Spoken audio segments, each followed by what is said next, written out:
பப்பர வீட்டிருந்துணரும் நின்னடியார் பந்தனை வந்தரு தாரவர் பலரும். பப்பர வீட்டிருந்துணரும் நின்னடியார் பந்தனை வந்தரு தாரவர் பலரும். மைப்பொரு கண்ணியர் மானுடத்தியல்பின் வணங்குகின்றார் அணங்கின் மணவாளா. மைப்பொரு கண்ணியர் மானுடத்தியல்பின் வணங்குகின்றார் அணங்கின் மணவாளா.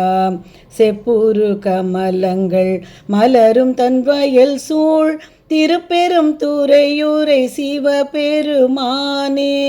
செப்புரு கமலங்கள் மலரும் தன் வயல் சூழ் திருப்பெரும் துறையூரை சிவபெருமானே.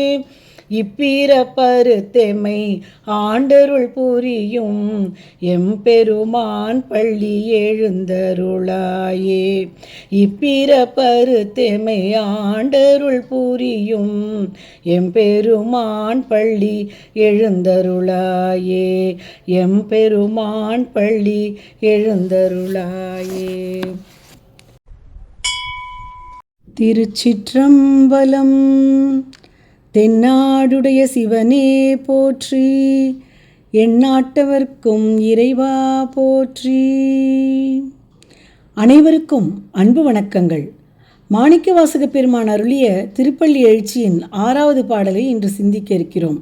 அறிவினாலோ புலன்களாலோ அறிந்து கொள்ள முடியாதவன் அந்த ஈசன் என்று சென்ற பாடலில் பார்த்தோம். கண்டவர் விண்டிலர் விண்டவர் கண்டிலர் என்ற தன்மையுடையவனாய் இருக்கும் அவனே எளிய தூய அன்பிற்காக இறங்கி வந்து அருள் புரிவான் என்றும் பார்த்தோம். அந்த ஈசனை வணங்கும் மெய்யடியாரின் தன்மையும் இயல்பும் எப்படிப்பட்டதாய் உள்ளது என்பதை இன்றைய பாடலில் பார்க்க இருக்கிறோம். பப்பர வீட்டிருந்து உணரும் நின் அடியார் பந்தனை வந்து அறுத்தார் அவர் பலரும். மைப்புரு கண்ணியர் மானுடத்து இயல்பில் வணங்குகின்றார் அணங்கின் மணவாளா. செப்புரு கமலங்கள் மலரும் தன்வயல் சூழ் திருப்பெருந்துறையுரை சிவபெருமானே.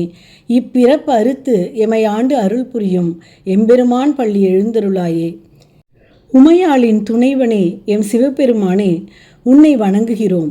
உனது அருள் எனும் இன்ப வெள்ளத்தில் திளைத்த பெருந்தகைமை கொண்ட அடியவர்கள் பலரும் இந்த கோவிலில் வந்து குழுமி இருக்கிறார்கள். இவர்கள் தங்களது குடும்பம், சொந்தம், பந்தம் அனைத்தையும் உதறிவிட்டு நீயே கதி என்று உன்னை காண இங்கு வந்திருக்கிறார்கள்.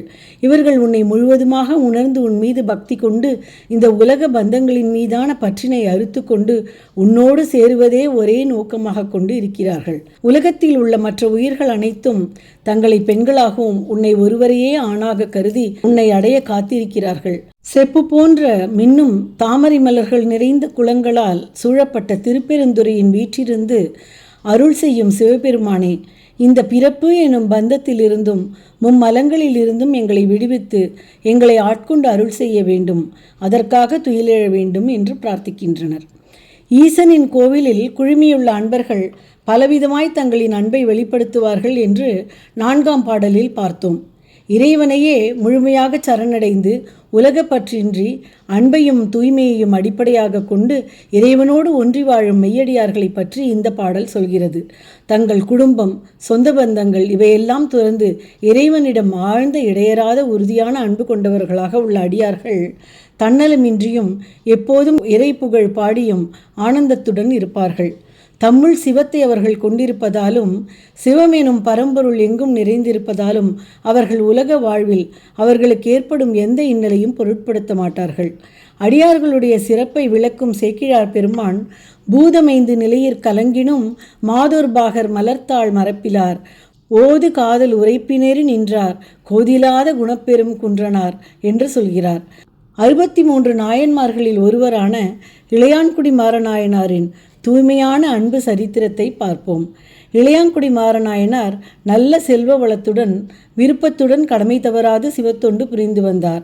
மாறனாரின் உயர்ந்த தன்மையை உலகறியச் செய்யும் திருவுள்ளம் கொண்டார் ஈசன். மாறனாருக்கு வறுமையை உண்டாக்கினார் எம்பெருமான். ஆனால் வறுமையைக் கண்டு நாயனார் சற்றும் மனம் தளரவில்லை. எப்பொழுதும் போலவே அவர் தமது சிவத்தொண்டை தட்டாமல் செய்து வந்தார். வீட்டில் உள்ள பொருட்களை விற்று அடியார்க்கு அமுதூட்டும் பணியை தொடர்ந்து வந்தார். செல்வம் தான் சுருங்கியதை தவிர அவரது உள்ளம் மட்டும் சுருங்காமல் நிறைவு பெற்றதாகவே இருந்தது. விற்று விற்று கைப்பொருட்கள் அனைத்தும் தீர்ந்ததும் மாறனார் கையில் இருந்த பணத்திற்கு சிறிது நிலத்தை குத்தகைக்கு வாங்கினார்.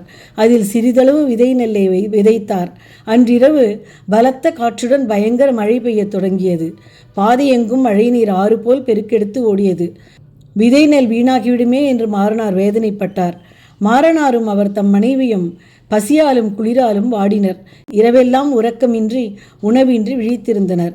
இத்தருணத்தில் சிவபெருமான் சிவனடியார் போல் திருவேடம் பூண்டு மழையில் சொட்ட சொட்ட நனைந்தபடி நாயனார் வீட்டிற்குள் நுழைந்தார்.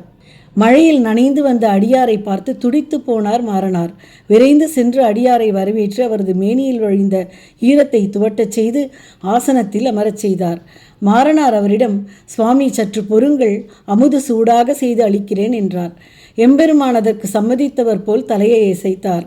இந்நேரத்தில் நமக்கு இப்படி ஒரு சோதனை வந்துவிட்டதே என்று எண்ணாமல் நாயனார் மனம் தளரவும் இல்லை, வெறுப்பும் கொள்ளவில்லை. திக்கு திசை தெரியாத கும்மிருட்டு, மேடு பள்ளம் காண முடியாத அளவிற்கு தெருவெல்லாம் வெள்ளம். அந்த நிலையிலும் கழனியில் காலையில் விதைத்த முளை நெல்லை கொண்டு வந்து குத்தி அரிசியாக்கி தோட்டத்திலிருந்து கீரை பறித்து வந்து தன் வீட்டு கூரை மீது இருந்த கொம்புகளை அறுத்தெடுத்து அடுப்புக்கு விறகாக்கி இத்தனை இன்னல்களுக்கிடையேயும் ஒருவாறாக இன்னமுது சமைத்தனர். அடியவரை அமுதுண்ண மாறனாரும் அவர் மனைவியாரும் அழைத்து நமஸ்கரித்தனர். கண்மூடி தியானித்து நமஸ்கரித்து எழுந்த தெய்வீக தம்பதியர் கண் திறந்து பார்த்தபோது அடியாரை காணவில்லை. சோதியாய் நின்ற பெருமான் பின் உமையுடன் ரிஷபத்தின் மீது எழுந்தருளி காட்சி தந்தார். மேலும் சிவனடியார்கள் பலரும் அந்த ஈசன் ஒருவனே ஆண் என்றும் அவன் படைத்த மற்ற அனைத்து உயிர்களும் பெண் என்பதாய் கொண்டு மதுரபாவத்துடன் தங்களை நாயகியாகவும் ஈசனை நாயகனாகவும் பாவித்து ஒரு பெண் எப்படி தன் கணவனே அனைத்திலும் உயர்ந்ததாய் அவனுக்கே சேவை செய்து இருக்க விரும்புவாளோ அப்படி ஒரு உணர்வுடன் சிவனுக்கு தொண்டு செய்தனர். ஈசனே வந்து மாணிக்கவாசகரிடம் பாவை பாடியனும் வாயால் ஒரு கோவை பாடுக என கேட்க மாணிக்கவாசகர் அருளிய நூல்தான் திருக்கோவையார். மாணிக்கவாசகர் திருச்சிற்றம்பலமுடையானை பாட்டுடை தலைவனாக கொண்டு அவன் புகழை கூறும் நிலையில் திருக்கோவையாரை அருளியுள்ளார். இப்படி எத்தனையோ விதங்களும் முறைகளும் ஈசனை வழிபடுவதில் இருந்தாலும் அத்தனைக்கும் அடிப்படையான உணர்வு உண்மையான ஆழ்ந்த அன்பு ஒன்று மட்டுமே. மேலும் நாளை தொடர்ந்து பார்ப்போம்.